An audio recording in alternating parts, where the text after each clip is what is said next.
This video is sponsored by BuyMode shopping app. BuyMode e-shopping application is one of the online shopping app now available on Play Store and App Store. Hi friends, welcome to my channel. இன்னைக்கு நம்ம பார்க்க போற famous personality யாருன்னு பார்த்தா இளவரசி Diana. இளவரசி Diana குறித்து நீங்கள் கேள்விப்பட்டிருப்பீங்க. இங்கிலாந்து அரச குடும்ப வாரிசை திருமணம் செய்து கொண்டு அடுத்த முடி இளவரசியாக இருந்த டயானா ஒரு கார் விபத்தில் பலியாகி விட்டார். யார் இந்த டயானா? அவர் மரணத்தில் அப்படி என்ன மர்மம் இருக்கின்றது என்பதை பற்றி இந்த பதிவில் தெரிந்து கொள்வோம். 1961 ஜூலை 1 Edward John Spencer Frances Ruth ஃப்ரூக் ரோஷா ஆகியோருக்கு மகளாக பிறந்தவர் டயானா. இவரது குடும்பமும் இங்கிலாந்தின் மிகப்பெரிய அந்தஸ்து பெற்ற குடும்பமாகும். இவர்களது குடும்பம் ஸ்பென்சர் குடும்பம் என்ற பெயரை பெற்ற குடும்பம். அந்த குடும்பத்தில் உள்ள ஆண்கள் எல்லாம் அந்த பட்டத்தை பெற்றவர்கள். டயானாவிற்கு லேடி ஜான் பென்லோஸ் மற்றும் லேடி சாரா மெக்யூஸ்டல் ஆகிய 2 சகோதரி மற்றும் சார்லஸ் ஸ்பென்சர் என்ற ஒரு சகோதரனும் இருந்துள்ளனர். டயானா தனது பள்ளி படிப்பை ரிடில்வொர்த் ஹால் ஸ்கூல் மற்றும் வெட்ஸ்ரீத் ஸ்கூலில் படித்தார். இவர் படிக்கும்போது கூச்ச சுபாவம் உள்ள பெண்ணாகவும் பாடல் மற்றும் ஆடலில் விருப்பம் உள்ள பெண்ணாகவும் இருந்துள்ளார். பள்ளி படிப்பை முடித்த பின்பு சுவிட்சர்லாந்தில் உள்ள இன்ஸ்டிடியூட் ஆல்பின் விடோமானெட்டே என்ற கல்லூரியில் படித்தார். அதன் பின்பு லண்டனிற்கு திரும்பி அங்கு ஒரு சிறுவர்கள் பள்ளியில் பணியாற்றினார். அப்பொழுதுதான் அவருக்கு அந்நாட்டு இளவரசர் சார்லஸ் உடனான அறிமுகம் கிடைத்தது.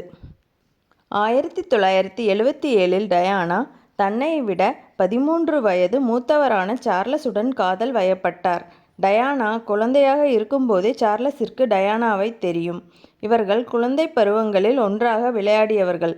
மகாராணி 2ஆம் எலிசபெத்திற்கு சொந்தமான பார்க் ஹவுஸில் டயானாவின் குடும்பம் வாடகைக்கு இருந்தது. சார்லஸ் இளவரசர் என்பதால் எப்பொழுதும் அவர் மீது ஊடகங்களின் பார்வை இருக்கும். ஆகவே மன்னர் சார்லஸ் மற்றும் டயானா தனியாக வெளியே செல்வது எல்லாமே நாட்டிற்கே தெரிந்தது. அப்பொழுது இவர்கள் குறித்து மீடியாவில் வெளியாகும் புகைப்படங்கள் எல்லாம் மிகப்பெரிய அளவில் வைரலாகின. அதில் அவர்கள் அணிந்திருக்கும் ஆடைகள் ஆபரணங்கள் அனைத்தும் வைரலாகியது. அப்போதைய காலகட்டத்தில் இவர்கள் உலகின் மிகச்சிறந்த காதல் ஜோடிகளாக பார்க்கப்பட்டனர்.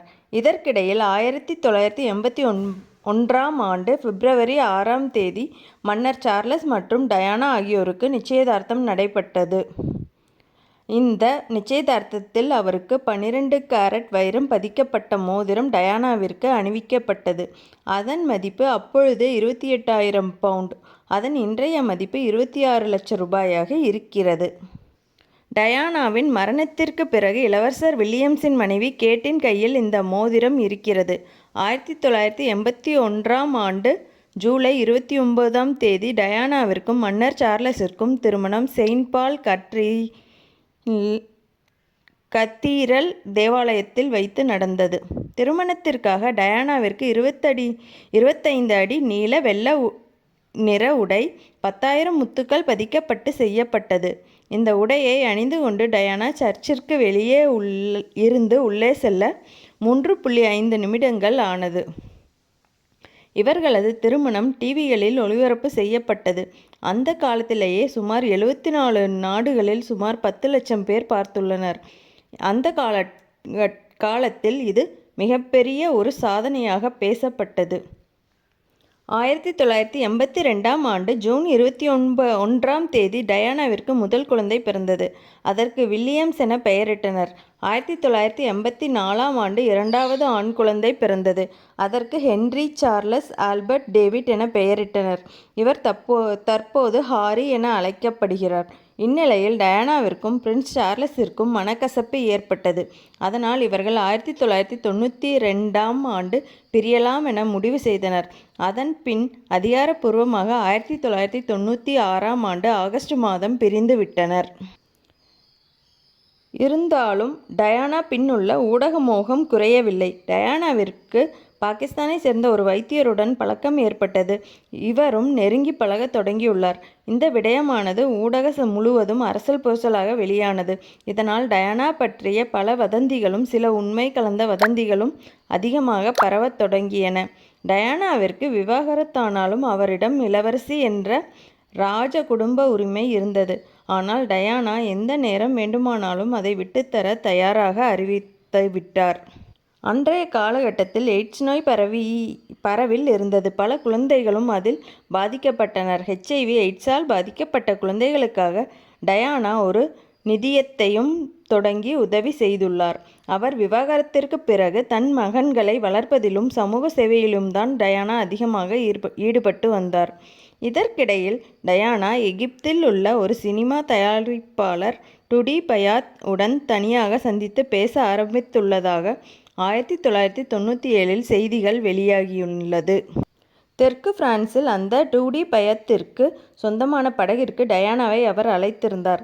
அவர் சர்தீனியா, தெற்கு பிரான்ஸ் மற்றும் பாரிஸ் ஆகிய நகரங்களில் டேட்டிங் செய்ததாக கூறப்பட்டுள்ளது. அது பற்றி பல செய்திகள் வெளியாகியுள்ளன.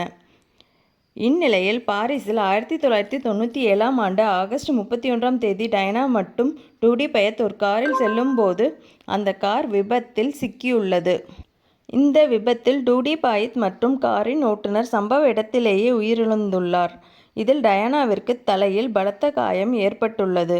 அவர் மருத்துவமனைக்கு அழைத்துச் செல்லப்பட்டு தீவிர சிகிச்சை அளித்தும் அவர் விபத்து நிகழ்ந்து 2 மணி நேரத்திலேயே உயிரிழந்துள்ளார். டயானாவின் மரணச் செய்தி உலகையே உலுக்கிவிட்டது.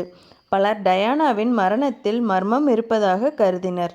அவர் இறந்தது திட்டமிட்ட விபத்து என்று ஒரு சிலரும் அந்த விபத்து ஏற்படும் நோக்கிற்கு மற்றவர்கள் செயல்பட்டதாகவும் குற்றம் சாட்டினர்.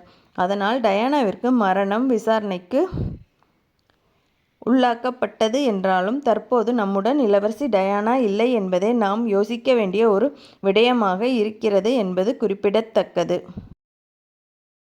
Thank you friends. நம்ம அடுத்த வீடியோவில் வேற ஒரு ஃபேமஸ் பர்சனாலிட்டியோட மீட் பண்ணலாம்.